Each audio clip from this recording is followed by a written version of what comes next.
Les murs encaissent tout. Ce n'est pas pour rien que quelqu'un avait dit les murs ont des oreilles. Moi, je veux vous dire, les murs n'ont pas que des oreilles. Les murs ont des yeux.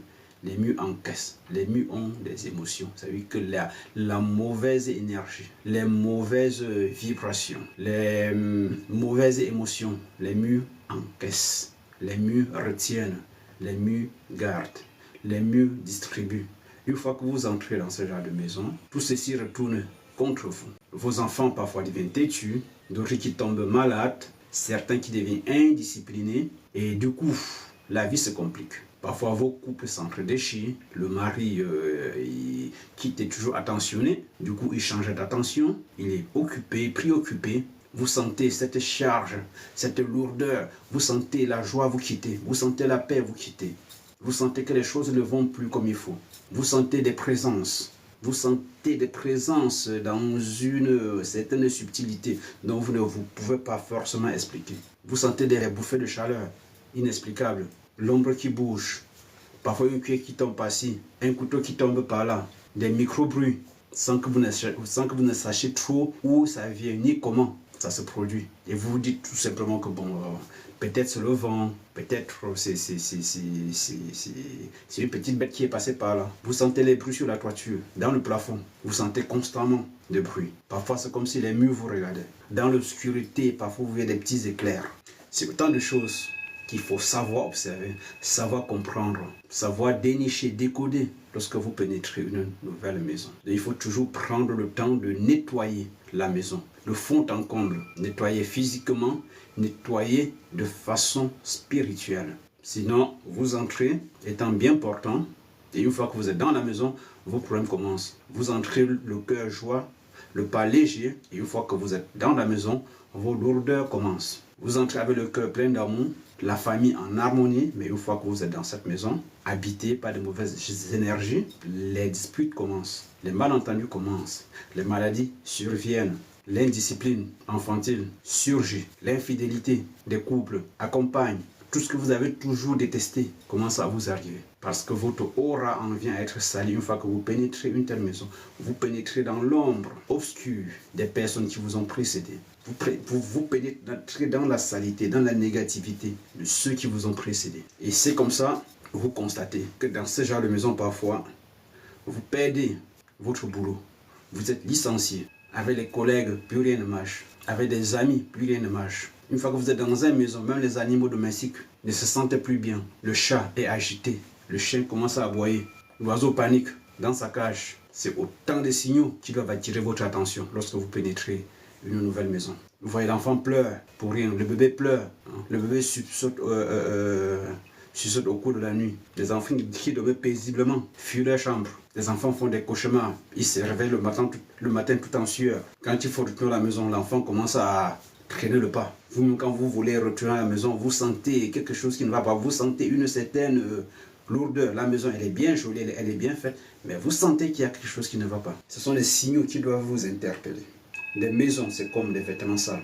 Vous achetez un vêtement sale, vous mettez directement sur vous. Vous portez l'énergie de la personne qui a porté le vêtement avant vous. Vous portez sa salissure, vous portez sa souillure, vous portez sa sueur, vous portez ses vibrations. C'est un peu ça, une nouvelle maison que vous pénétrez. Tout ça retombe sur vous à cause de votre négligence, de votre méconnaissance du monde spirituel, de votre ignorance du monde spirituel, de votre méconnaissance des arrière-mondes. Donc toujours purifier, toujours prendre le soin de balayer physiquement, de balayer spirituellement, de nettoyer physiquement, de nettoyer spirituellement. Ça plonge un peu le sens dans le principe de la correspondance, en haut comme en bas. Les choses du monde physique ne sont que des projections venant du monde invisible. Tout ne se limite pas à ce qu'on voit.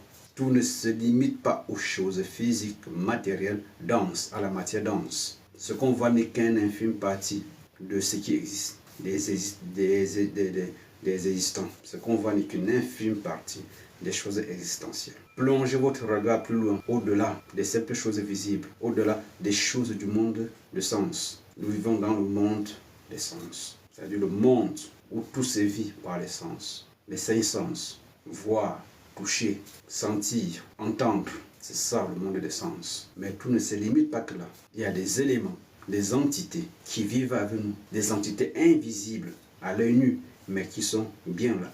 Des entités invisibles à l'œil humain, mais elles sont belles et bien là, parmi nous.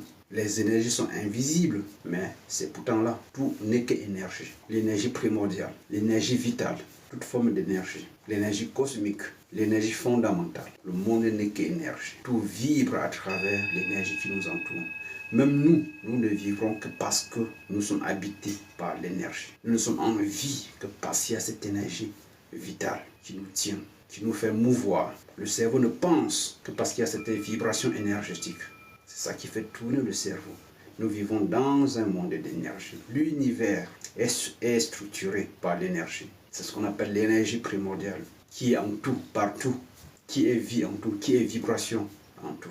Dans les 5 principes qui forment notre univers, la vibration est ce principe qui vient en 3e position. Tout vibre, tout remue, tout bouge, rien n'est stable. L'élévation va en fonction de la vibration. La matière dense, c'est ce qui vibre le moins. Donc ça reste dense. Plus ça vibre, plus ça devient léger. Ça vibre à point de changer d'apparence, de se disséquer, de se défaire, de s'élever.